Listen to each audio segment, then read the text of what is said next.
지금부터 2018년도 3차 순경시험 한국사 해설을 시작하도록 하겠습니다. 자, 1번 다음 유적이 형성된 시대에 대한 설명으로 가장 적절한 것은 봉산 집탑리. 대표적인 그 탄화된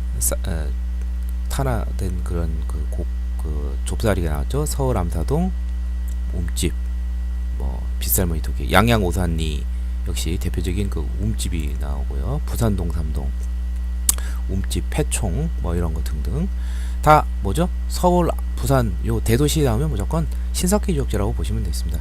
자, 신석기 시대의 특징은 대표적인 것이 농경과 목축이 시작이 획기적인 것이죠. 그 이전에 구석기 시대 때는 사냥, 채집, 어로를 하면서 이동을 해야 되고 거기에 맞는 이동식 거주 형태, 바로 동굴이라든지 또 빡집, 텐트 같은 거죠, 일종의. 또 바위그늘 이런 거, 이게 바로 구석기 시대의 모습인데, 신석기 시대는 정착 생활을 하면서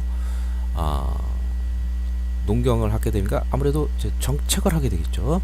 그래서 그 증거로 이제 봉산 집탑리 이런 데서 탄화된 좁쌀이 나오고, 또 저장을 하는 이제 저장을 했다는 것은 이제 식량을 이제 생산이 됐다는 것이죠. 예. 그래서 식량의 어떤 항상적 확보가 슬슬 가능하게 되는 것이죠. 그래서 움집에서 살게 되고, 그런 것이 이제 암사동이라든지 이런 오산리 유적지에서 이제 볼 수가 있습니다. 자, 그래서 정답은 2번이 되겠고요. 3번을 보면 비파형 동굴과 고인돌이 있다. 동겁, 청동기죠. 예, 청동동자니까. 그리고 고인돌이 있다는 것은 평등한 공동체에서 이제 계급사회, 군장의 출현이 있다는 걸 알 수가 있죠. 물론 신석기 시대가 구석기에 비해서는 획기적으로 생산경제가 되면서 식량이 많이 늘지만, 문제점은 아직은 생산량이 미약한 편이에요. 그래서 이제 강가나 해안가의 패총 이런 것이 영양 보충을 했다는 걸 알 수 있죠. 그래서 청동기 시대는 이제 그 청동 무기 이런 게 사용되면서 그래서 약탈 빼앗는 그런 것이 나오고, 강자 약자의 구별, 또 군장의 출현, 계급의 출현, 이게 바로 잉여 생산물, 남는 것을 뜯어가는 그러한 계급사의 출현, 이게 바로 청동기 시대 이후고, 그것의 대표적인 것이 거대한 도인돌이 계급사의 출현을 보여주고 있습니다. 덩이쇠가 생산이 되어 여러 나라에 공급됐다. 쇠, 금, 철금, 바로 철과 관련된 지역이 바로 변안이죠. 변안, 마한, 진안, 변안, 이 삼안, 부곡, 동삼, 이 삼안은 철기에 기반을 둔 대표적인 철기 시대의 그런 국가들이죠. 그 중에서도 이제 변안과 그를 이은 가야가 바로 철이 많이 생산이 돼서 다른 주변 지역에도 공급을 하였다. 화폐로도 사용이 되었다. 이렇게 이해하시면 되겠습니다. 다음 2번, 기역과 니은 사이에 있었던 사실로 가장 적절한 것은, 기역, 고구건왕이, 고구려 고구건왕이 백제, 근초공왕과의 군사 벌인 전투에서 전사했다. 평양성에서 전투했다. 바로 371년이죠. 그 다음에 비유왕이 눌지마립간과 동맹을 했다. 백제 비유왕이 신라 눌지마립간과 고구려 장수왕의 남진 정책에 저항하기 위해서 서로 낮에 동맹을 맺었다. 이게 433년이죠. 예. 뭐 이렇게 절대 연도를 알아두면은 뭐 문제를 쉽게 풀 수가 있죠. 그렇지만 이제 상식적으로 봐도 이 낮에 동맹을 맺었다는 것은 그 원인이 있겠죠. 바로 원래 강개토대왕과 신라 내무랑 사이에서 그러한 어떤 원조 관계가 있었죠. 그때 그 호우명 그릇 뭐 이런 것이 그런 우호적인 관계를 보여주는데, 그 다음 광개토대왕 다음에 장수왕은 이제 수도를 평양으로 옮기면서 적극적으로 남진 정책을 추구합니다. 그 아버지 광개토대왕도 물론 백제를 압박하기도 했지만 주로 이제 만주벌판에서 많이 싸웠죠. 요동이라든지. 근데 장수왕은 집요하게 백제를 공격을 하고 신라에게도 볼모를 요구한다든지 압박을 가합니다. 그 눌지왕의 그 동생이 볼모로 잡혀가기도 했죠. 박재상 그 일화 이런 거 보시면 알겠습니다. 그러한 남진정의 상징인 것이 바로 평양천도이죠. 그게 바로 427년에 있었습니다. 그래서 정답은 3번이 되겠습니다. 근데 이 문제도 조심할 것은 2번도 장수왕과 관련된 사실이에요. 한성이 함락하고 계로왕이 살해가 되었다. 이게 바로 475년인데 같은 장수왕이지만 이 나제동맹 433년 그 이후의 사실이죠. 그러니까 이렇게 이해하시면 좋아요. 나제동맹이 맺었음에도 불구하고 이제 그것을 광수왕이 적극적으로 백제를 공략을 해서 475년에 이제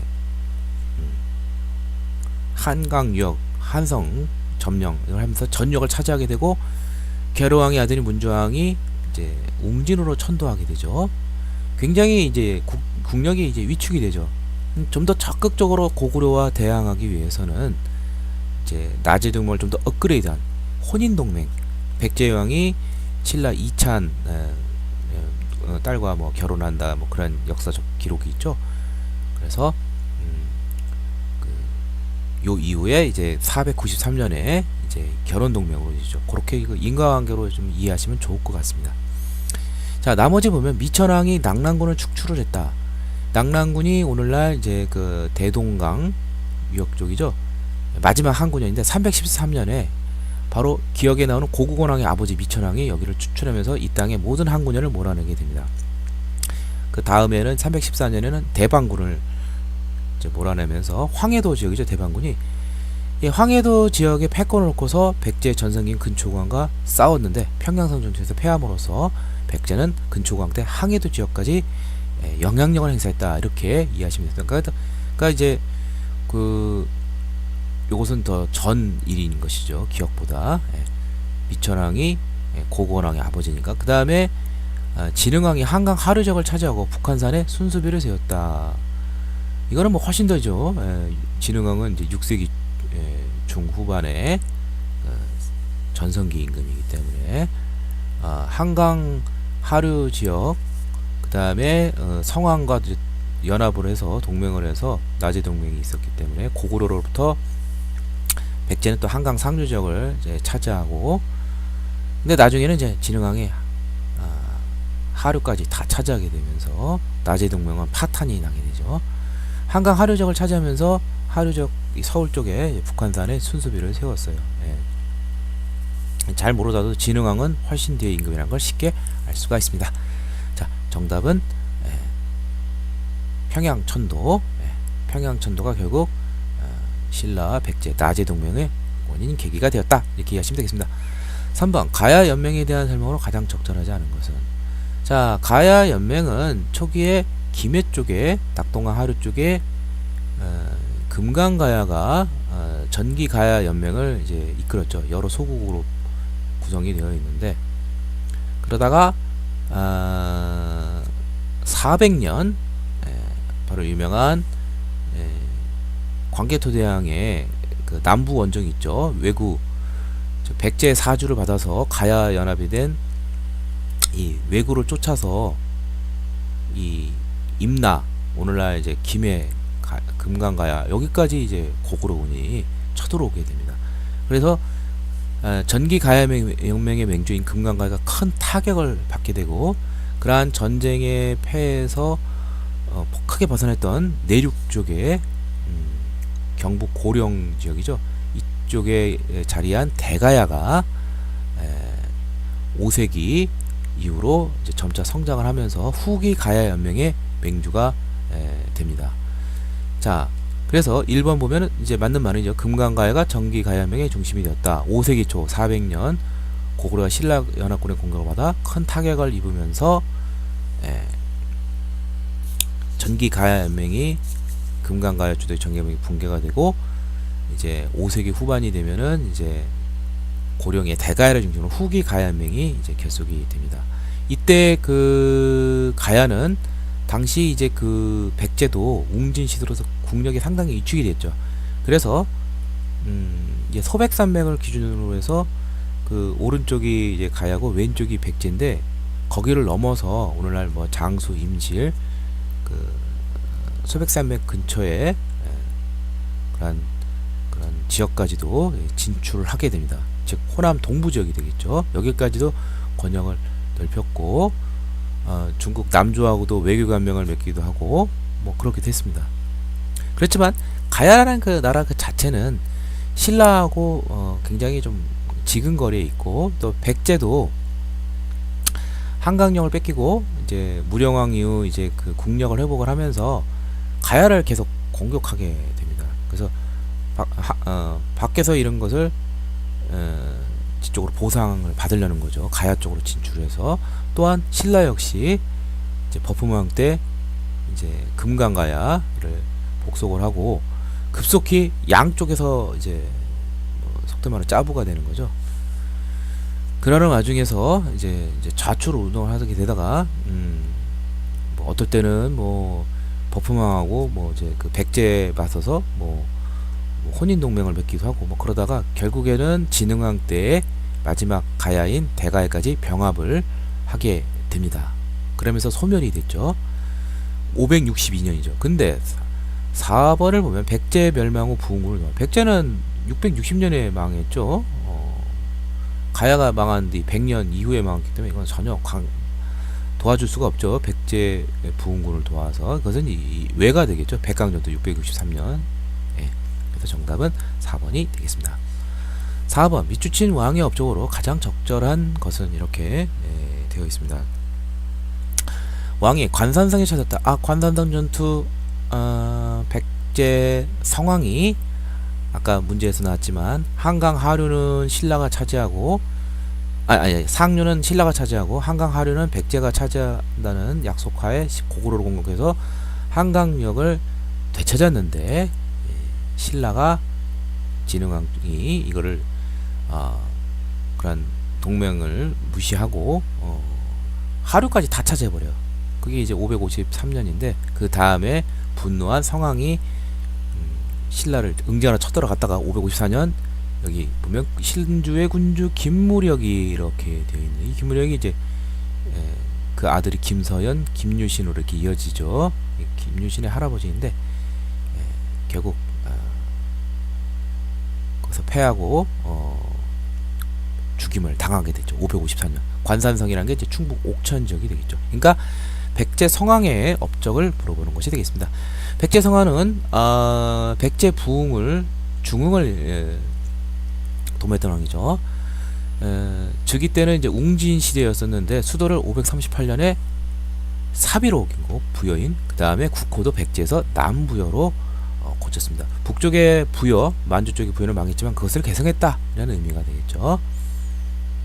바로 정답이 나오네요. 1번이 되겠고 나머지 보면 불교를 공연하고 율령을 반포하였다. 불교를 공연하고 율령을 반포한 사람 이것은 신라 버프망이 되겠죠. 만약에 이제 그 소수리망이면은 이제 고구려는 소수리망인데 그는 이제 공인이란 말을 하지 않고 수용이라는 말을 쓰죠. 그냥 받아들인 건데 공인은 들어왔는데 이제 공식적으로 인정한 거 2차전의 순교. 그래서 이것은 신라 버프망, 신라의 중앙 집권을 이제 도모한 사람이죠. 아니고요. 그다음에 관등제 공물격을 마련하고 낙랑군 대방군과 공방을 벌였다 이렇게 돼 있죠. 16관등제 육자평제 그리고 한강을 이제 장악한 그런 백제의 중앙 집권의 깃틀 발현왕 바로 누구죠? 바로 고이왕이 되겠죠. 그러니까 이제 고이왕 때는 이제 한군현이 아직 완전히 이제 멸망한 건 아니죠. 그 다음 세기에 이제 그 아까 문제 나왔지만 이제 고구려 미천왕에서 이제 소멸이 되죠. 그러니까 관등제 이게 어떤 이제 뭐 중앙 집권의 어떤 기초를 마련하는 그러한 모습이라고 볼 수 있습니다. 16관등자 육자평 잘 알아두시기 바랍니다. 이게 3세기 고이왕 때가 되겠고 백제 그 다음에 화랑도를 통해 양성한 인재를 관료로 선발했다. 뭐 잘 모르더니 화랑도는 신라니까 전혀 관련도 없고 화랑도를 국가적 주체로 개편한 것이 바로 신라 진흥왕이죠. 해당이 안 되죠. 정답은 성왕의 업적 사비천도 남부요. 뭐 20유 중앙관청을 뭐 22부를 했다. 뭐 일본 외에 뭐 놀이사치기를 통해서 불교를 전했다. 뭐 이런 것 등등 업적을 잘 알아두시기 바랍니다. 나머지 업적도 다음 5번 미추친 나라에 대한 설명으로 가장 적절한 것은 그 나라는 사방 2000리에 이른다. 주와 현미 객사와 역참이 없고 곳곳에 촌락이 있는데 모두 말갈부럭이다. 그 백성은 말갈이 많고 토인이 적다. 이렇게 되어 있습니다. 유치국사 처음 보는 아마 사료이기도 한데, 자 여기서 이제 조심할 게 있어요.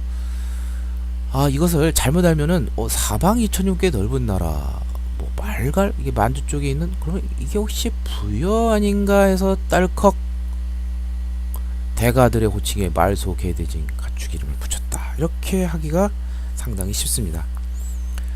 또 부여나 뭐 발해나 뭐 위치는 같은 만주니까, 그러면 어떻게 구별해야 되느냐? 주와 현이란 말이 나와 있어요. 이거는 이제 중앙집권적인 이제 지방 통치제도의 그런 단위이죠. 부여에는 아직 그런 말은 없었어요. 따라서 이것은 중국적인 주현제 이런 거는 바로 발해가 되겠죠. 그리고 이제 그 부여 때는 말갈이란 말을 안 써요. 그러니까 이제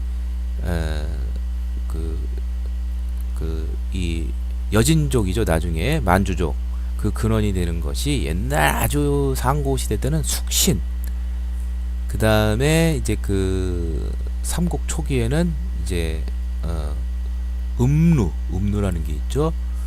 그 다음에 물길 그러다가 이제 그 통일신라 뭐 이렇게 되면 저기 그 신라 이제 삼국 시대 이제 후반기에서 이제 통일신라 하면 이제 말갈이란 말을 쓰고, 고려 시대면 여진, 그 다음에 이제 뭐 조선 시대면 만주족 뭐 이런 말을 쓰게 되죠. 자, 그래서 말갈이라는 말을 통해서 볼 때 발해 시대는 말갈이란 말을 많이 쓰죠. 그리고 토인 현지인들이 적다. 그러니까 발해가 백성은 말갈이 많고 순수 고구려 계통의 인들은 적다, 이렇게 볼 수가 있겠죠. 그러면은 이제 발해에 대한 설명으로 찾는 것인데, 그래서 정답은 이제 4번이 되겠습니다.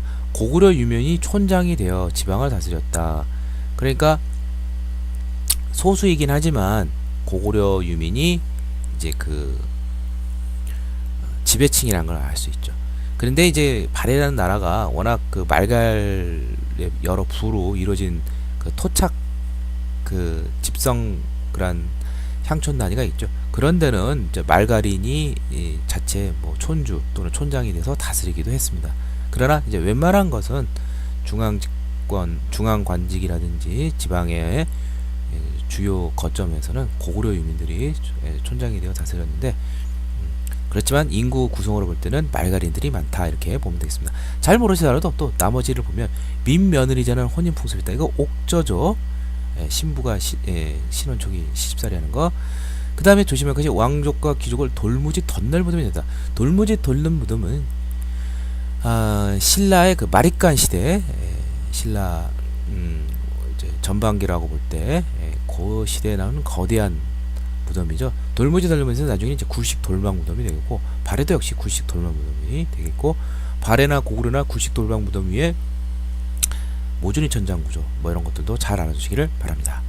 자, 그래서 발해에 대한 문제 정답 바로 4번. 고구려는 유민들이 주로 향촌사에서 이제 지배자였다, 이렇게 이해하시면 되겠습니다. 6번 각 승려의 활동에 대한 설명으로 가장 적절한 것은 되어 있습니다. 자, 고대 중세 유명한 승려들 업적을 잘 보죠. 자, 자장이 세소고개를 정하고 수나라의 군사를 청하는 표문 걸사표를 작성했다. 이것은 유명한 원강법사이죠. 세소고개. 그러면 이제 자장율사는 어떤 사람이냐? 이제 율사니까 이제 계율종하고 관련돼 있죠. 그리고 황룡사 구층탑에 건립할 것을 건의했습니다. 선덕여왕 때. 그러니까 아니고요. 그 다음에 원효가 중국에 돌아와 뭐 유명한 해골바가지 일화 있죠. 원효와 의상이 뭐 당나라 유학하려고 했는데 해골바가지 물을 마시고 모든 것이 마음 함께 달려있다 하고서 가지 않고 그냥 스스로 이제 불교의 대중화와 이제 그걸 정토정이죠. 뭐 근데 이제 의상은 가서 당나라 유명한 이제 화엄정이 되는 지연 문화에 들어가서 갔다 돌아오고, 화엄 1승 법계동, 화엄의 정수를 이제 그 도니까 이제 그림 형태이죠.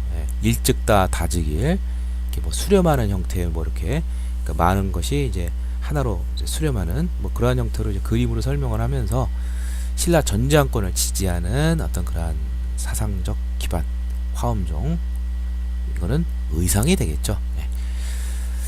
그 다음에 의천이 천태종을 개창하여, 이건 이제 고려 전기 유명한 이제 의천이 교종을 중심으로 선종을 통합하기 위해서 천태종을 개창했다. 그래서 결국 선종을 포섭함으로써 화엄정을 억압하고자 했다. 말은 좀 그랬었는데, 화엄정은 이제 교종 계통인데 화엄정을 억압을 한다. 말이 좀 이상하죠. 뭐 자비한 승려가 억압을 한다는 게 아니죠. 예. 먼저 이제 그 교종을 중심으로 이제 교단을 통합을 한 다음에, 그 다음에 이제 천태종을 개창해서 선종을 포섭하는 것이지, 같은 이 다음은 그러니까 교종 계통이에요. 그래서 화엄정을 억압하는 그런 것은 아닙니다. 그리고 조화 통합 이러한 원리하고도 맞지가 않죠. 그래서 정답은 이것도 틀린 것이고요. 그러면 정답은 결국 4번인데, 고려 후기 무신정권 때 진울이 불교계를 개혁하기 위해 결사운동, 바로 이것이 정답이 되겠죠. 정예결사, 수선사결사가 대전 중에 교종과 선종을 통합하는 이론체계를 제시했다. 그래서 정예쌍수 도노점수를 주장하면서 이분은 의천과 달리 선종을 중심으로 교종을 통합하고 조계종을 창시했다. 이렇게 정리하면 되겠습니다. 정답은 4번이 되겠죠. 그러니까 3번에서 조심해야 될 것인데, 이게 너무 억압을 한다 이런 말은 좀 쉽게 또 틀렸다는 걸 알 수가 있겠죠. 다음 7번, 고려의 중앙정치제도에 대한 설명을 가장 적절한 것은 이렇게 되어 있습니다. 초기에는 광평성, 순군부 등의 신라의 관제가 종속이 되었다. 신라의 관제, 광평성, 순군부 이런 거 들어보지도 못했을 거예요. 이런 것은 이제 그 고려가 원래 이제 태봉에서 나온 것이죠. 후고구려인 국내에 바로 이 태봉의 관제. 태봉의 관제는 이제 백간을 총괄하는 기구인 광평성을 중심으로 해서 내봉성, 일종의 그 행정 집행과 관련된 상서성에 해당하죠, 고려에. 그 다음에 병부, 병권, 순군부, 말 그대로 이제 어가 호위 군대 이런 것이죠. 이런 것은 이제 태봉의 관제라는 것 틀렸고요. 그 다음에 상서성에 소속된 육부가 각각 군무를 분담했다. 고려는 이성 육부가 중심인데 중서문화성, 여기서 정책을 합의 결정하게 되고요. 그 다음에 상서성이 그것을 집행하는데, 으뜸이 되는 도성은 상서성이고 그 밑에 기능에 따라서 육부가 실제 그 사물을 이제 분담한다. 이것이 정답이 되겠습니다.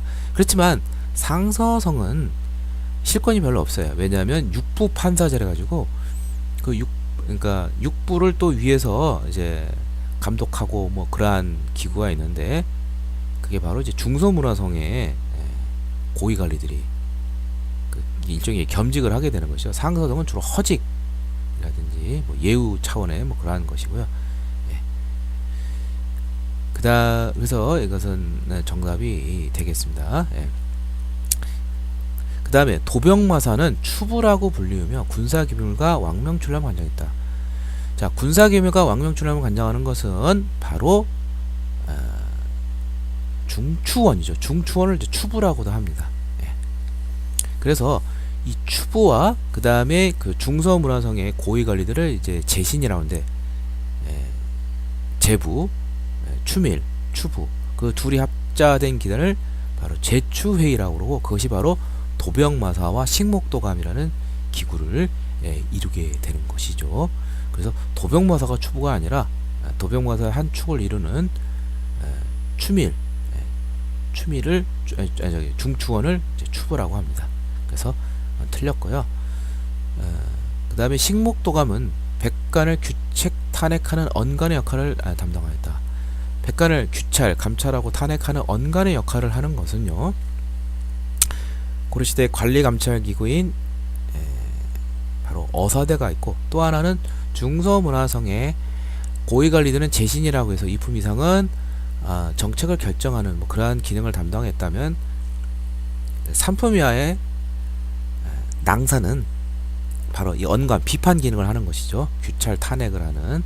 그래서 이 둘이 합작을 해서 대간이라는 걸 이루고 유명한 뭐 서경, 간쟁, 봉박 이런 기능을 담당하게 되겠습니다. 식목도감은 이쪽에 그 입법기구가 되는 것이죠.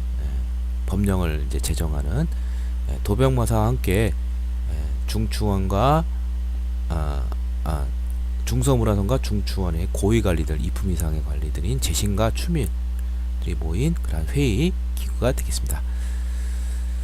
자, 다음 8번 밑줄친 기억의 집권 시기에 대한 설명으로 가장 중요한 것은 적신, 난신적자라고 그러죠. 이 의미는 성품이 사납고 잔인하여 윗사람을 어신이고 아랫사람을 능면하여 주상의 자리를 흔들고자 하니 신이 그 신 누구 등이 폐하의 위험에 힘입어 일거소통하였습니다. 자, 이거 이제 고려 무신정권 통치자 순서를 보면은요, 처음에 상장군, 응양군 상장군인 이제 그 정중부는 그냥 얼굴 마담이고 그 위에 중하급 이제 장교들인 이의방이란 중심으로 한 이 세력이 이제 1170년에 권력을 장악하게 됩니다. 무인들이. 처음에는 1174년까지 이때는 이제 이의방이 조금 우세했어요. 그러다가 이의방을 이제 제거한 것이 바로 정중부와 정균 그 부자가 되겠고요. 1179년까지 권력을 장악했고 또 이 정중부를 또 무너뜨린 것이 바로 경대승이라는 젊은 장군이 이제 이거를 몰아내고 근데 이제 요조를 했어요. 경대승이. 그래서 1183년 요조를 하고 이의민이 바로 집권을 하게 됩니다. 1183년에서 1196년까지. 그러다가 이제 최충수 그 형제와 그 이의민의 아들 간의 그 갈등 관계 때문에 최충수가 함께 합동으로 이의민과 그 아들들을 이제 무너뜨리게 되죠. 그리고 이제 개혁안을 담은 이제 봉사 10조라는 것을 이제 남기게 됩니다. 그러니까 이 문제를 물어보는 것은 이의민 다음 집권자인 바로 최충원 시기에 대해서 물어보는 것이 되겠습니다. 자, 최충원 하면 생각나는 게 뭐죠? 최씨 정권을 이제 유지하는 두 가지 기구와 관련이 되어 있죠. 첫 번째는 도방 정치를 하게 됩니다. 원래 도방이라는 건 이제 경대승 때도 있지만 일종의 사병 기구이죠. 군사적 기반인 도방. 그 다음에 이제 여기 2번에 나오는 교종도감이라는 최고 권력 기구를 만들어서 1209년에 그 왕권을 넘어서는 아주 그 전횡을 일삼게 되죠. 교종도감. 요 두 가지를 좀 잘해요. 도방하고 교종도감. 근데 그 아들인 최우는 정방, 서방, 이 방자가 좀 많이 나오는데 정방이라는 건 이제 인사권을 자기 집에서 이제 처리하는 것이죠. 그 다음에 이제 그 무신들만 있다 보니까 좀 인재가 좀 필요하죠. 그래서 문신들을 이제 우대에서 문화를 담당케 하는 바로 서방, 자문하게 하는 서방을 설치하게 되겠고요. 또 하나는 이제 군사기구로서 기존의 도방 외에 삼별초, 이것이 이제 최우와 관련이 되어 있습니다. 그러니까 3번, 4번은 이제 최우원이고 여기 1번에 보면 무신정권을 반대하는 김보당, 귀법사 승도의 반란이 일어났다. 이 김보당의 반란이 1173년인데 이때는 이제 누가 집권한 거냐면 바로 이 의방이 1170년, 1114년까지 이제 집권을 했죠. 이제 그 동문면 병마사 김보당이 이제 명종 복위 이런 걸 주장하면서 이제 정중부 저기 이의방 정권에 이제 도전했다가 이제 실패하게 되고 결국 이의방은 귀법사 유명한 이제 사찰이죠. 이 승도의 반란 이거 관련돼서 결국 무너지게 됩니다. 탄압을 좀 해가지고 귀법사 승도의 반란. 그러니까 이것은 이의방하고 이제 관련이 있는 것입니다. 자, 그래서 정답은 교종도감 최충원. 다음 9번 공면왕이 펼친 개혁 정치에 대한 설명으로 가장 적절하지 않은 것은 이렇게 되어 있습니다. 공면왕 하면은 뭐 반원 자주 정책, 그 다음에 반권문 세족 정책 이렇게 정리하시면 되겠습니다. 뭐 반원 자주 정책의 대표적인 것은 뭐 뭐 원나라에 반대하는 모든 정책 웬만한 거는 다 공면왕의 업적이라고 보면 돼요. 그 중에서 이제 상징적인 것이 이제 중요한 것이 이 친원파의 대표적인 사람 바로 기철, 그 기철의 여동생이 유명한 기황후이죠. 그래서 압력을 엄청 많이 강했죠. 그 다음에 또 하나가 이제 그 원래는 이제 일본 정보를 위한 기구인데 그 일본적인 실패한 이유도 이제 계속 우리를 간섭하고 고려를 괴롭히는 그 정동행성 산하 그 이문소 정동행성 이문소를 원의 간섭 기구를 혁파하는 것이 바로 상징적이고요. 그 다음에 이제 그 원의 여러 가지 뭐 여러 그 빼앗긴 지역, 뭐 동령부 저쪽 평안도 지역, 그다음에 쌍성 총관부, 함경도 지역, 탐라 총관부, 제주도. 동령부와 탐라 총관부는 곧 돌아왔지만 쌍성 총관은 안 돌아줘서 결국 무력으로 수복하게 되었습니다. 그래서 그 쌍성 총관 쪽이 천령 이북의 땅이죠. 여기를 회복한다든지 뭐 이런 것이 이제 상징적인 것이 되겠고요. 또 하나는 이제 반권문세족 정책인데 이 권문세족에서 토지를 뺏기고 노비가 된 사람들을 심사해서 바로잡는 것이 바로 유명한 전민변정도감이라는 게 있는데 무당파 어느 당파에도 속하지 않는 승려 출신 신돈을 등용하여서 여기 보면 나왔죠. 신돈을 등용하고 전민변정도감 토지와 백성들을 바로잡는 변정 기구 도감을 설치하여 권신들 권문세족들을 억압했다. 맞죠? 그래서 이것도 맞는 것이니까 정답은 이제 3번이 되는데 사림원을 설치하고 신흥 사대부를 등용해 왕권을 강화하고자 했다. 이제 원의 간섭 기구에도 이제 이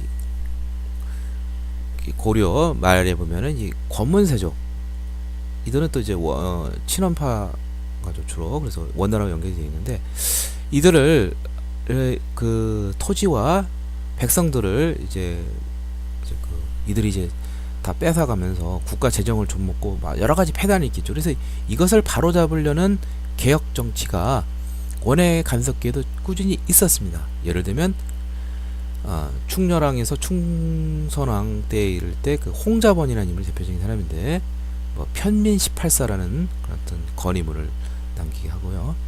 그 다음에 이제 이 사림원 바로 충선왕은 사림원을 설치를 해서 신흥사대부, 신진사대부 이런 사람들을 해서 이제 뭐 문안을 담당케 하면서 왕권을 강화하면서 이제 이러한 개혁 정치를 추진하려고 했었죠. 사림원.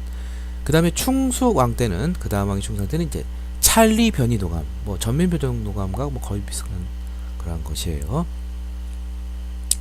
예.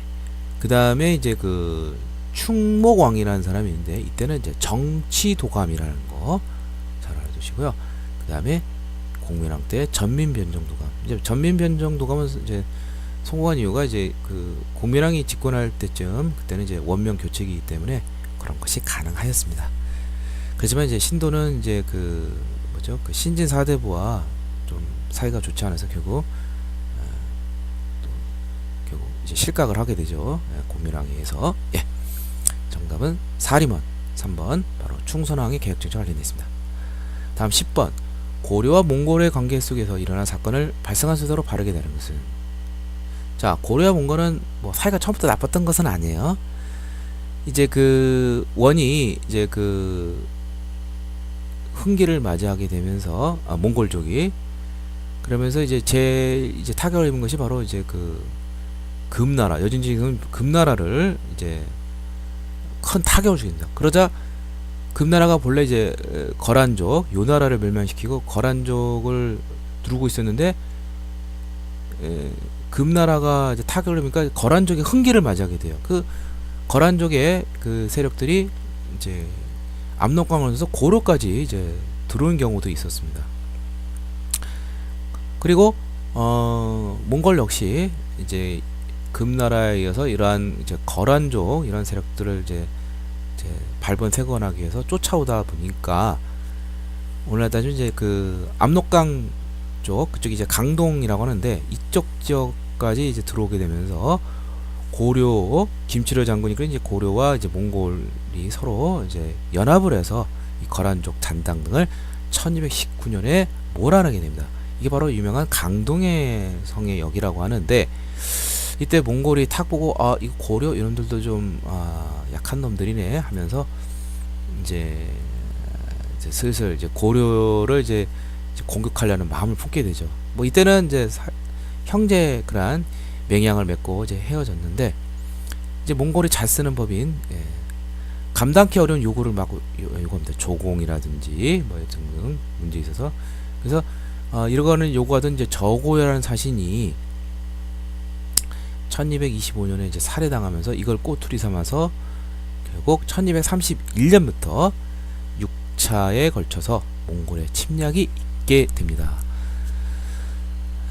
그래서 당시 이제 무신 정권인데, 최후 정권인데, 이제 1차 때 이제 뭐 대충 얼버무려서 이제 강화를 맺고 강화도로 천도를 하면서 이제 본격적으로 저항하게 됩니다. 그리고 그러자 이제 2차 침입 때는 이제 유명한 승리가 있죠. 바로 항몽의 유명한 영웅 바로 김윤호가 처인성, 오늘날 용인 지역이죠. 여기서 활을 쏴서 당시 몽골의 최고 사령관 살리타를 사살하게 됩니다. 또 처인 부공민이죠. 같이 그러한 승리의 기쁨을 맞이하게 되었습니다. 자, 그렇게 해서 이제 무인 정권 하에서 이렇게 항쟁을 계속을 하다가 결국 무인 정권이 이제 무너지자 결국 당시 이제 고려 황실은 이제 강화 쪽이죠. 그게 대표적인 사람이 원종이라는 사람인데, 무너지면서 결국 다시 개경으로 환도하게 되었습니다. 이게 바로 1270년이면서 항몽의 그러한 여러 가지 그러한 무역주도 이제 막을 내리게 되는 것이죠. 그러면서 이제 원의 간섭으로 이제 이어지게 되겠습니다. 따라서 순서는 몽골과 고려의 첫 접촉, 니은 강동의 역 1219년. 그 다음에 두 번째가 2차 몽골의 침략 때 처인성에서 김윤호가 처인공민 때 승리 1232년. 그 다음에 개경 환도 1270년이죠. 디귿을 설명하는요. 중서문화성과 상사성이 합쳐서 첨예부였다. 이제 원의 간섭기 때 그 관제 개혁이 되죠. 그래서 중서문화성과 상서성, 이게 이성이잖아요. 핵심이 되는 이걸 합쳐서 첨예부로 하고, 그 밑에 육부 대부분을 이제 합쳐서 첨예부와 사로 관제가 격화가 되죠. 그 다음에 뭐 중추어는 뭐 밀직사 이렇게 격화되고 뭐 이런 식으로 해서 이게 바로 이제 충렬왕 때인 1275년에 이런 관제 격화 개혁 변화가 있게 되었습니다. 따라서 순서는 1번이 되겠네요. 강동의 역 니은 1219년. 그 다음에 리을 김윤호의 그 처인성 싸움 몽골 항쟁 1232년. 그 다음에 개경환도 무신정권 있는 거 1270년. 그 다음에 관제 원의 간섭기 때 관제 격화 바로 1275년. 이렇게 정리하시면 되겠습니다. 다음 11번 조선시대의 사회제도와 법률에 대한 설명으로 가장 적절하지 않은 것은 이렇게 되어 있습니다. 자, 소송은 원칙적으로 신분에 관계없이 제기할 수 있었다. 뭐 신분에 따라 제기할 수는 있는데, 그러나 그 조심할 것이 이제 처벌이라든지 이런 거에 있어서는 신분적 제약이 있습니다. 뭐 예를 들면은 뭐 아래 신분이 윗 신분을 함부로 뭐 고소한다든지 이런 것이 힘들고 업신여겨서도 안 되죠. 뭐 수령 고소 금지법이라든지 뭐 이런 것 등이 대표적인 것이죠. 그래서 2번은 틀린 것이죠. 동일한 범죄에 대해서는 신분에 관계없이 동일한 처벌이 따랐다. 아니죠. 동일한 범죄라 하더라도 상급 신분은 덜 처벌이 되겠고 아래 신분이 더 강한 처벌을 받게 되는 것이죠. 이거는 뭐 전근대적인 사회에서 상식적으로 알 수가 있는 것이죠. 그 다음에 유교에서 중요시하는 삼강오륜, 강, 그것을 이제 강상제라고 해서 상강어려운 뭐 폐륜이라든지 뭐 이런 거, 이런 것을 중대범죄로 취급을 하였다. 맞습니다. 유교 윤리를 굉장히 중요해서 아랫사람이 윗사람을 해한다든지 이런 것을 굉장히 극하게 처벌하였습니다. 그 다음에 민간인 사이에 다툼이 있거나 민사상, 범죄, 형사적 사항이 있을 때는 주로 이제 그 민사적인 것은 우리의 그 법전 유명한 경국대전이고, 그 다음에 형벌적인 것은 명예형법인 대명률, 율령할 때 이제 그 율이 바로 형법과 관련되는데, 대명률, 당시 조선시대는 이제 명나라이기 때문에 이것을 주로 적용하였습니다. 민사적인 것은 경국대전이지만 형법은 대명률이 많이 적용이 되었다, 이렇게 이해하시면 되겠고, 관습법도 많이 적용이 되죠. 자, 그래서 신분에 따른 처벌, 소송은 뭐 그래도 좀 객관적으로 좀 할 수는 있었어요. 뭐 삼심, 복심이라든지 뭐죠? 최후의 항소 수단인 뭐 평민도 할 수 있는 뭐가 있죠? 신문고라든지 뭐 격쟁, 상언 뭐 이런 거, 일반 상민들도 뭐 왕 앞에 나가서 뭐 꽹과리 울리면서 뭐 말아준다든지 이런 것이 더 가능했습니다. 자, 다음 12번 조선 후기에 설치된 오군영에 대한 설명으로 가장 적절한 것은 이렇게 되어 있습니다. 자, 오군영은 1593년 임진왜란 중에 이제 훈련도감이 처음 설치가 됐죠. 포수, 사수, 살수.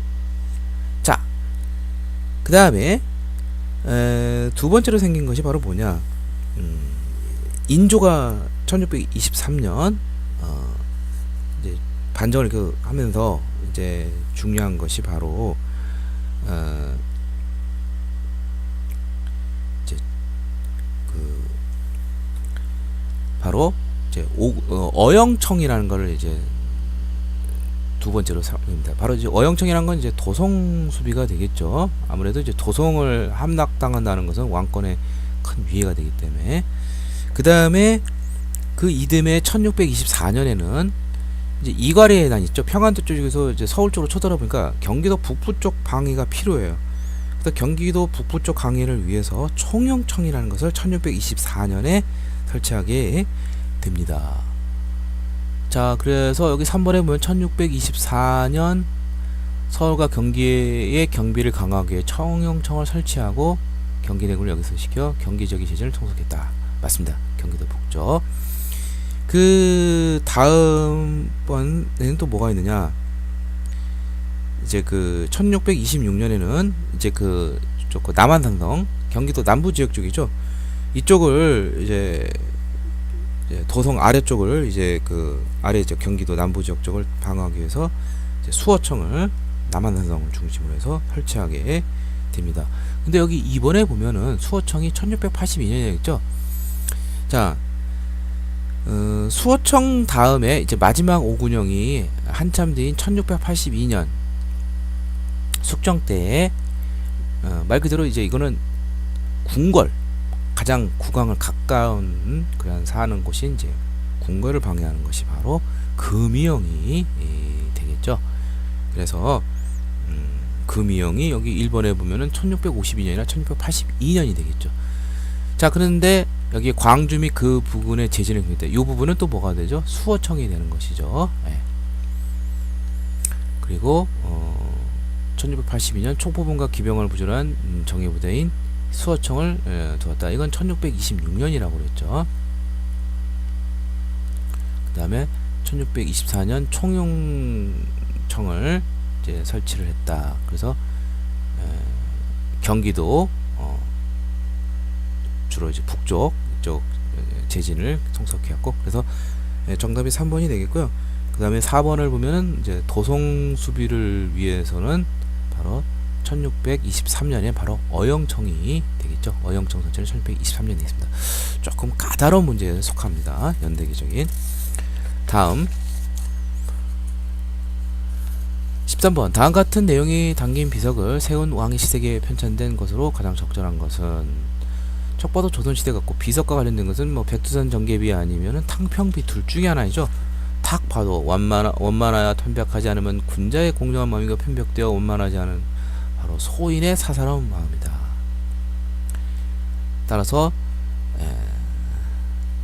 바로 공정한 군자의 마음, 이거 하려는 것이 바로 탕평의 바로 정치 붕당에서 어떤 정치적 균형을 이루려는 것인데, 강력한 왕권이 필요하겠죠. 바로 영조가 이것을 강조를 하게 되죠. 따라서 이 문제는 탕평비를 세운 영조의 업적을 물어보는 것인데, 그 문헌을 물어보는 문제예요. 자, 일단 뭐 탁 봐도 아닌 거를 먼저 골라보죠. 주자서조료, 동방의 주자라 불리는 대표적인 사람, 우리나라의 유명한 성리학자 이황이 있죠.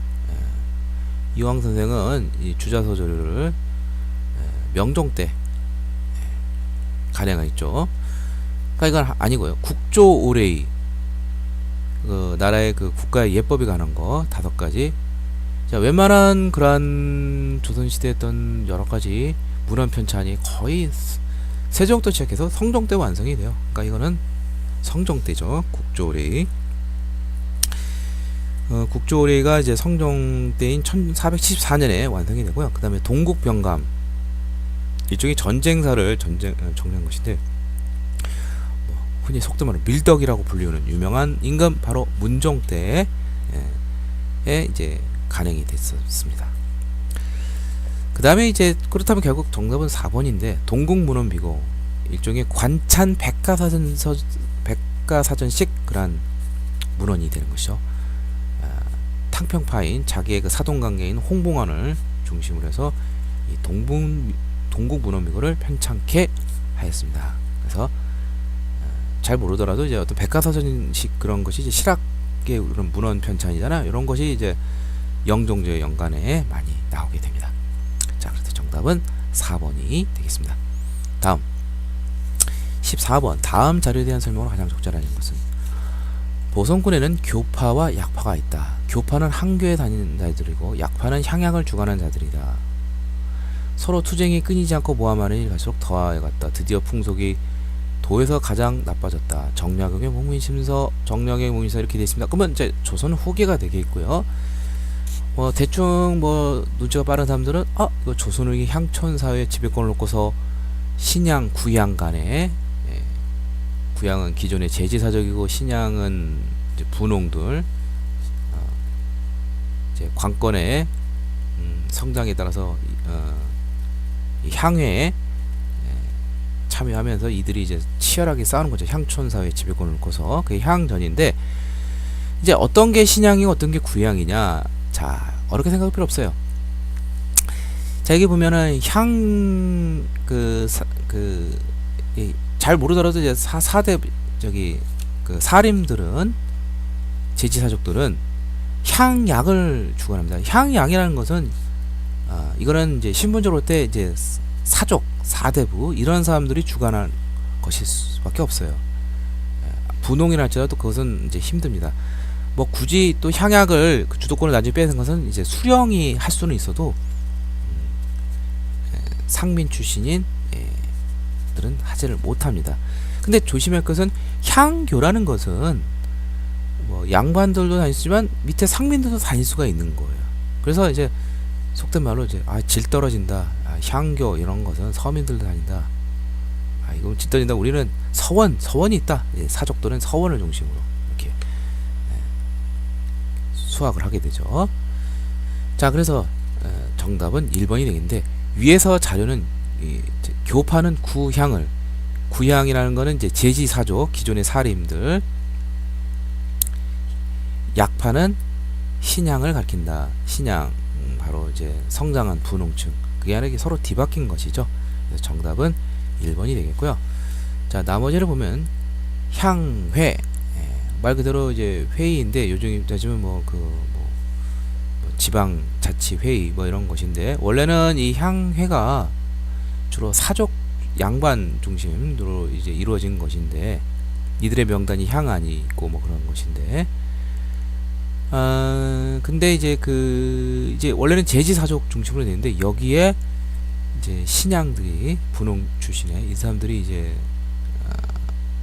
들어오면서 향촌사의 여론을 주도하면서 향촌을 지배했던 기존에는 이 향회가 이제 그 제치사족 중심, 사림 출신들 중심으로 해서 이러한 사라족들을 기존의 이제 옛 구자로 써서 구향이라 했다. 맞습니다. 세 번째, 신향들은 분홍 출신의 신향들은 지금까지 지배적으로 있는 구향들과 향촌 지배권을 둘러싸고 경쟁하였다. 이를 싸울전자로서 향전이라고 하는데, 이것은 이제 그 향회의 성격하고도 관련이 있습니다. 자, 그래서 이제 4번에 잘 나와있는데, 조선후기 상품화폐가 발달하면서 경제력을 확보한 일부 분홍층은 사족들의 향촌 지배권에 도전하기 시작했다. 이들은 향 안에 이름을 넣었습니다. 원래 향 안에 있은 것은 지방 사족의 명단인데, 이제는 분홍층도 여기 딱 이름을 올리면서 향해를 이제 장악하자 했다. 이렇게 새롭게 성장한 이들을 신향이라고 했고, 근데 당시 이제 수영과 향리 세력들은 바로 분홍층 쪽 그 손을 들어줬어요. 그러니까 더더욱 수령 관권이 세지고 신향들이 조금 강세를 하더라고 구향들은 좀 밀리는 그러한 형태가 많이 나오게 되겠습니다. 그러면서 이제 수령 관권이 세지면 일반 백성들이 살기가 상당히 힘들죠. 수탈도 심해지고 그런 문제점도 있다는 거 잘 알아두시기를 바랍니다. 굉장히 좀 어렵고 까다로운 문제에 속하게 되는데, 상식적으로 이 향교가 어떤 계층이 많이 다녔는가 생각하면 잘 알 수 있을 거라고 생각합니다. 다음 15번. 다음은 조선시대에 편찬 간행된 책에 대한 설명이다. 이를 시기순으로 나열한 것은 그 조선시대 그 문헌의 연대기적인 것인데요. 자, 하나씩 보죠. 기억. 고려 역사를 자주적 입장에서 정리한 고려사 전료를 편찬하였다. 자, 고려사를 조선시대 초기에 이제 고려사를 정리할 필요가 있어서, 원래 처음에는 이제 그 유명한 누구죠? 그 조선 개국의 1등 공신 정도전이 고려국사라는 책을 썼는데, 아무래도 대담이 이제 신권을 많이 강조해서 왕실에서 이제 마음에 안 들어서 이제 다시 이제 개천하게 됐는데, 그러다 보니까 이제 문종 때 이러한 작업을 고려사를 이제 국가에서 이제 정리하면서 이제 1451년에 정인지가 중심으로 한 기전체 방식의 고려사가 나오고요. 또 하나는 유명한 그 다음에는 유명한 김종서가 이제 신권 중심으로 이제 파악을 해서 좀 더 간추린 고려사 저료가 그 다음에 나왔습니다. 그러니까 1452년이에요. 문종 연간 때 나왔습니다. 자, 그 다음에 지리서의 편찬이 추진되어 신참 팔도지를 편찬하였다. 이 지리 쪽에 좀 관심이 많은 왕이 조선 전개에는 바로 유명한 누가 있죠? 세종대왕이 있죠. 그래서 뭐 흔히 팔도지리라고 불리우는 신참 팔도지리가 1434년에 이제 나오게 되고요. 나중에 이제 성종 때는 이제 동국여지 승람이 나오게 됐죠. 자, 그 다음에 그러니까 신참 팔도지리가 1434년이고요. 그 다음에 1432년. 그 다음에 뭐 잘 모르셔도 세종대왕 때라고 아시면 되겠습니다. 그 다음에 고조선부터 고려말까지 역사를 정리한 동국통감을 간행하였다. 이 동국통감도 기존의 세조 때 삼국사 저료, 그러니까 삼국시대 정리하고 그 이어서 뭐 고려시대 정리하고, 그 다음에 이제 성종 때는 또 거기에다 더해서 이제 원래는 서거정을 중심으로 해서 1484년에 동국통감이 일단 한 번 완성이 됐는데, 성종이 이제 사림을 많이 등용했죠. 그래서 거기에 이제 평을 다는 그걸 이제 사론이라고 하는데, 이거를 넣어서 비판은 뭐 이제 주관적인 이런 것이 좀 들어가요. 그게까지 해서 최종적으로 완성이 된 것은 1485년이고 결국 이것이 성종 때입니다. 잘 모르셔도 왕만 알아도 풀 수가 있어요. 그 다음에 각 군현의 위치와 역사 면적, 인구 수사 면적을 상세하게 담은 자 신증 동국이다. 원래 동국여지 승람은 성종 때 완성인데 이것을 좀 더 증보한 것이 중종 때인 1530년에 완성이 되겠습니다. 자, 그래서 순서는 어떻게 되죠? 3번이 되겠죠? 제일 먼저 세종 때 신참 팔도지리지 1432년, 그 다음에 기억 고려사 전료 문종 때인 1452년 김종서의, 그 다음에 디귿 동국 통감 성종 때인 1485년 서거정 등이, 그 다음에 중종 때 신증 동국 여지승남 지리지인 바로 1530년 3번이 되겠습니다. 다음 자료는 어떤 조약의 일부이다. 이 조약과 관련된 설명으로 가장 적절하지 않은 것을 기재했습니다. 제1조 지금부터 21일 기간으로 조선국은 흉도를 잡아 나쁜 짓을 했나봐요. 이 나라에서 그 수괴를 엄격히 신문하여 엄하게 징벌한다. 흉도들의 포악한 행동으로 인하여 일본국이 입은 손해와 공사를 호위한 해군과 육군의 군비도 50만원을 조선국에서 보조한다. 손해배상금. 일본 공사 약관을 두어 경비를 서기한다. 병영을 설정하나 수선하냐는 조선국이 맞는다. 자, 일본 공사관의 경비를 서기한다. 바로 1882년에 있었던 이모군란과 관련된 바로 제물포 조약이 되겠죠. 이 제물포 조약 핵심 내용이 그 이모군란 때 이제 일본인 교관이 죽고 일본 공사관이 습격을 받게 되기 때문에 여기에 대한 피해 보상을 하라. 배상금과 또 일본 공사관이 습격을 받으니까 이거를 경비로 쓴다음으로 그 경비병을 주둔한다는 거, 이거 핵심이 되겠고요. 또 사죄하라. 그래서 이때 이제 박영효가 태극기와 관련된 거 있죠. 이거를 만들어서 급히 가서 사과하게 되죠. 이런 것도 좀 알아두시기 바랍니다. 자, 그럼 틀린 거 보면요. 자, 1번. 이 조약을 체결하게 된 사건 이후에도 청은 조선의 군대를 계속 주둔시키는 한편 유리한 조건으로 조선과 통상관계를 맺었다. 자, 이모군란 때 민씨 정권이 진압을 위해서 청에 원군 요청을 해서 청이 진압을 하고 계속 주둔시키게 됩니다. 예. 그리고 유리한 조건으로 통상관계를 새로 맺은 조약이 바로 유명한 조청 상민 수륙 무역 장정이죠. 어떠한 유리한 조건이냐면 내지 교육과 도성으로까지 한성 진출까지도 이루어지는 것이죠. 자, 그 다음에 두 번째, 이 조약의 제5조에서는 공사관 경비를 위해 약간의 병력을 한성에 주둔시키다 했지만 실제로는 일개 내대 병력시키고 그 비용은 조선에 부담시켰다. 이게 보면 이제 군비를 내라고 돼 있죠. 잘 모르더라도 나머지 확실히 틀린 걸 찾으면 되겠죠. 이 조약의 체결 결과 일본군의 한성 주둔으로 조선을 둘러싼 청인의 무력 충돌 위험이 커지면서 불안한 상황이 정했다. 그렇죠. 이모군란 이후에도 청군이 계속 주둔돼 있고 일본 군대도 주둔돼 있고, 그러다가 결국 이제 이 청일 양국군이 충돌한 것이 바로 뭐죠? 갑신정변 때죠.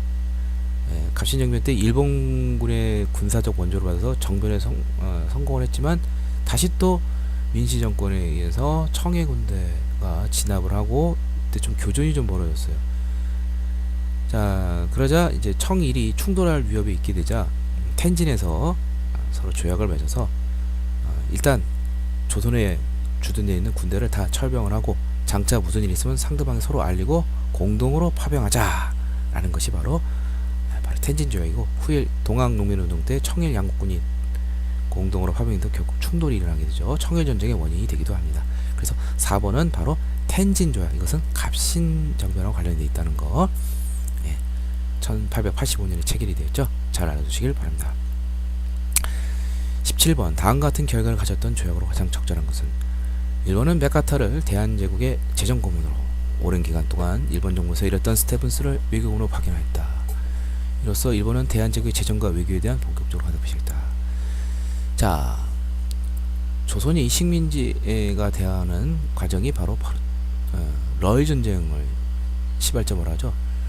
자, 러일 전쟁이 개전되는과 동시에 일본은 다시 또 이 군대를 도성을 점령을 하면서 1904년 2월 한일 의정서를 강요하게 되면서 주요 거점에 일본 군대가 주둔하면서 우리나라의 중요한 여러 지역을 일본이 마음껏 군사적 요지로 쓸 수 있게 한 조약입니다.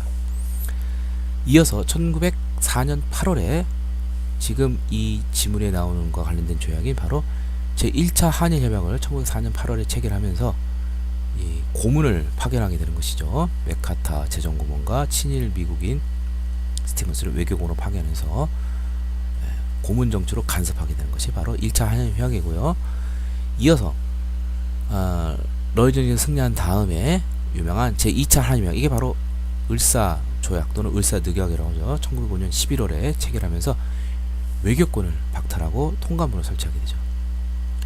자, 이거 을사조약의 그 부당함, 무법성을 알리러 헤이그 특사를 파견했다가 이것 때문에 고종을 강제 퇴위당하고 순종이 즉위하면서 새로운 3차 한일협약, 이게 바로 한일 신협약인데 바로 우리나라 행정권을 장악하는, 즉 주요 차관을 전부 일본인으로 임명하는, 그래서 행정권을 장악하는 한일 신협약이 1907년 7월에 체결이 되었습니다.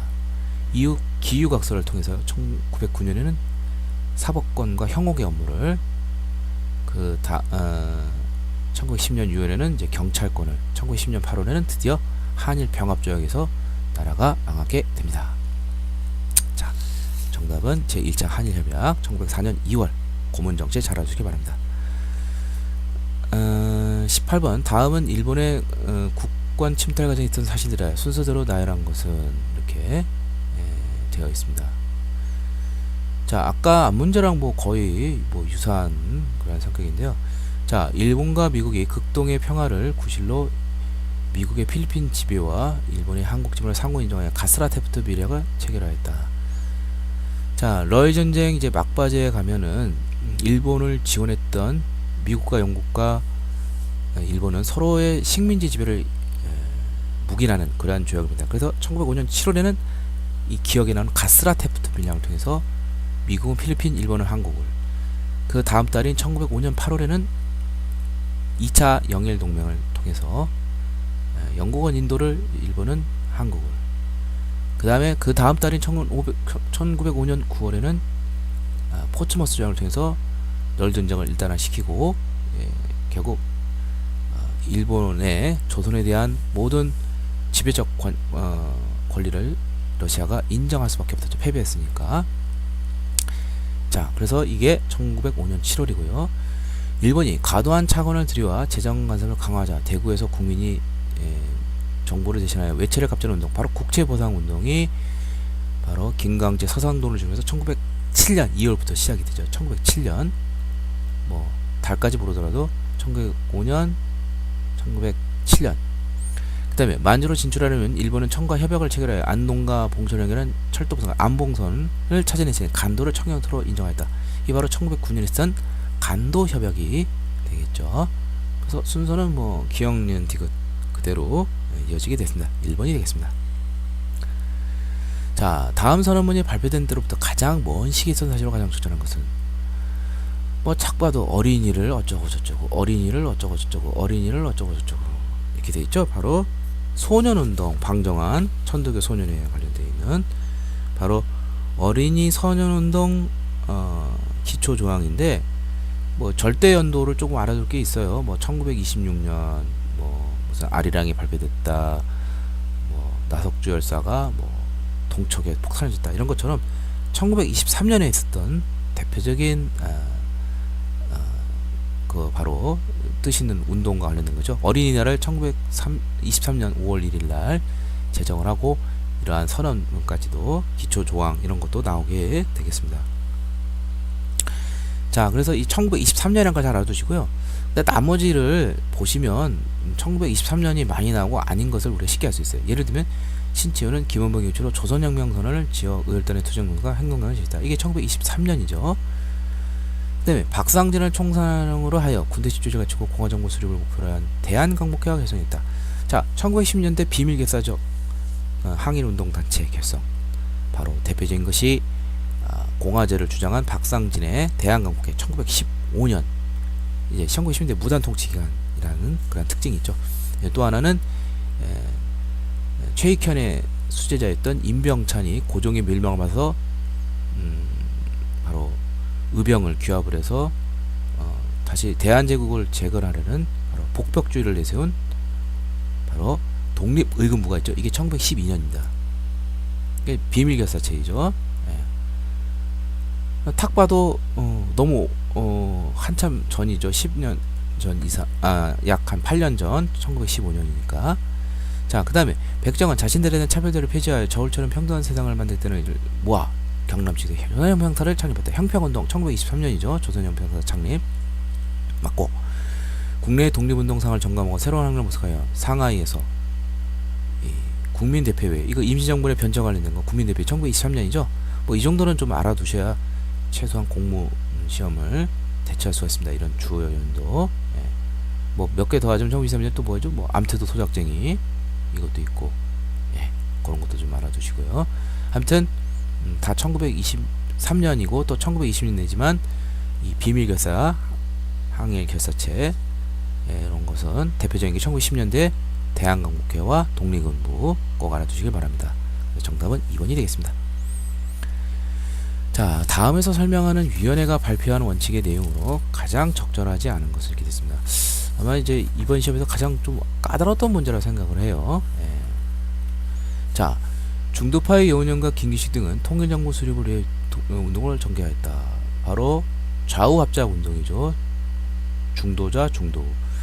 소련과의 합의를 통해 한반도 문제 해결하던 미 군정도 이를 지원하였다.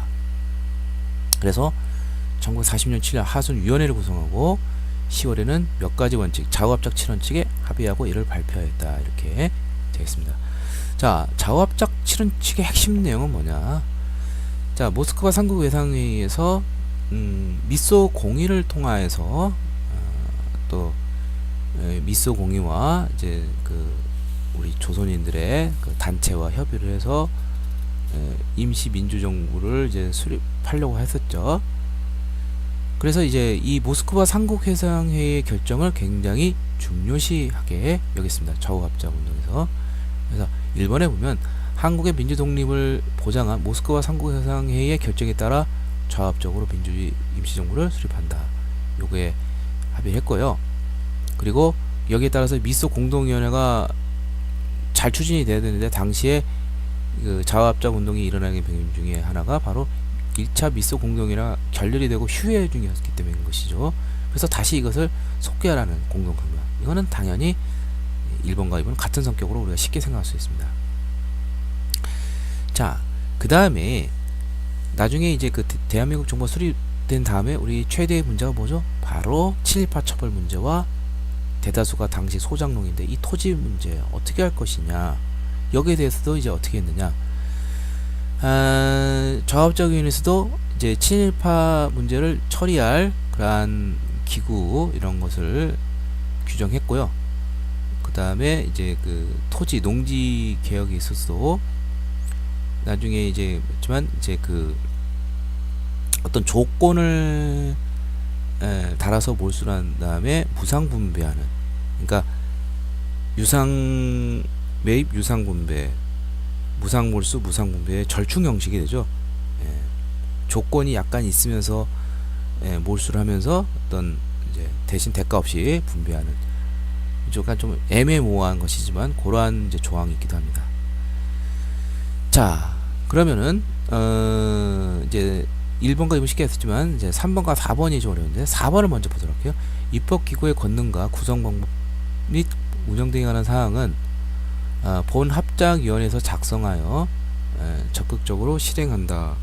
이게 약간 좀 뜬구름 잡듯이 나와서 이게 틀린 것이 아닌가 생각 싶고, 방금 말한 제가 이제 친일파 문제 이것들을 해결한다고 하니까 3번은 맞는 것이 아닌가 쉽게 생각하기 쉬운데 정답은 3번이에요. 3번이 어디가 틀렸냐. 친일파 민족 반영자를 처리할 조례를 본 합작위원회에서 심리 결정하여 실시하겠다. 자, 이게 조심해야 될 것이 이 좌우합작위원회가 여기 보면 뭐라고 되어 있죠? 미 군정이 지원하였다고 되어 있죠. 그러니까 최종적인 이 결정은 미 군정에서 할 수밖에 없어요. 근데 여기서는 그 조례를 본 합작위원회에서 심리 결정하여 실시한다. 자, 상식적으로 봤을 때 이것은 틀린 것이죠. 좀 더 정확하게 되면 그 좌우합작 7원칙의 명문에는 뭐라고 되어 있냐면 그 조례를 본 합작위원회의 입법기구, 그러니까 조례를 만들려면 입법기구가 필요하겠죠. 그 입법기구에서 이제 심리를 한다는 것이죠. 그리고 또 중요한 것은 또 뭐가 있냐면요. 이게 아무리 되더라도 이제 또 하나가 이제 그 좌우합작 운동과 관련된 것이 또 뭐가 있냐면은 이 좌우합작 운동과 이제 변형해서 우리 그 조선인으로 구성이 된 어떤 입법기구가 필요해요. 그래서 미 군정청이 이를 인정을 하고 그래서 남조선 과도 입법기구라는 것을 이제 동시에 이제 추진을 하게 됩니다. 그래서 이제 1946년 12월에 남조선 과도 입법기구가 설립이 되는데 여기에 이제 그 의장이 바로 여기 좌우합작 운동을 주장했던 이 김규식이 의장으로 선치가 되고요. 그 다음에 미 군정이 있는데 미 군정 이제 최고 사령관이 하지 중장이 있는데 그 산하에 미 군정 장관이 있어요. 뭐 아놀드라든지 딘이라든지 이런 사람들이 이제 군정 장관을 했는데 이제 군정에서 이제 조선인들에게 이것을 그 민정 이양하기 위해서 민정 장관이라는 걸 설치하게 되고 그 중도 약간 우파 쪽에 해당하는 유명한 안재홍을 이제 민정 장관에 임명을 해서 이렇게 하나씩 그 입법이라든지 이런 행정 이런 것을 이제 이양을 하려고 노력을 했었어요. 예. 그렇지만 이 과도 입법기구에서 그 의원들을 90명을 총 뽑는데 관선이 있어요. 하지 중장이 임명하는 그게 있고 또 우리가 더 선출하는 이제 45명에서 하는데 그게 구성이 되더라 하더라도 여기에 대한 그 인준권이라든지 또 그렇게 설령 입법이 되더라도 거부권을 또 가질 수가 있어요. 그래서 결국 미 군정장관한테 있기 때문에 그러니까 미 최고사령관 하지 중장, 미 군정, 남조선 과도 입법기구 이런 형식으로 해서 입법이 이루어지기 때문에 이렇게 좀 약간 제약이 좀 많이 있다는 거. 그리고 아무래도 이제 좌우합작 친원 측에서는 웬만한 것은 이제 스스로 능동적으로 우리가 입법을 정책을 제안하고 이런 것을 노력을 많이 했어요. 그래서 입법기구의 권능과 구성 방법 및 운영 등에 관한 사항은 본 합작위원회에서 작성하여 적극적으로 실행한다. 이렇게 이제 이거는 이제 뭐 원칙으로 이렇게 했지만 실질적으로 남조선 과도 입법기구는 미 군정 장관의 그 인준권 거부권에 의해서 제약을 받을 수밖에 없었다. 그리고 입법위원회 절반은 45명, 90명 중 45명은 하지 중장이 임명을 했다. 이런 한계점이 있다는 거 잘 알아두시기를 바랍니다. 가장 좀 까다로운 문제다고 생각합니다. 자, 이상을 통해서 2018년도 3차 순경시험 한국사 해설을 마치도록 하겠습니다.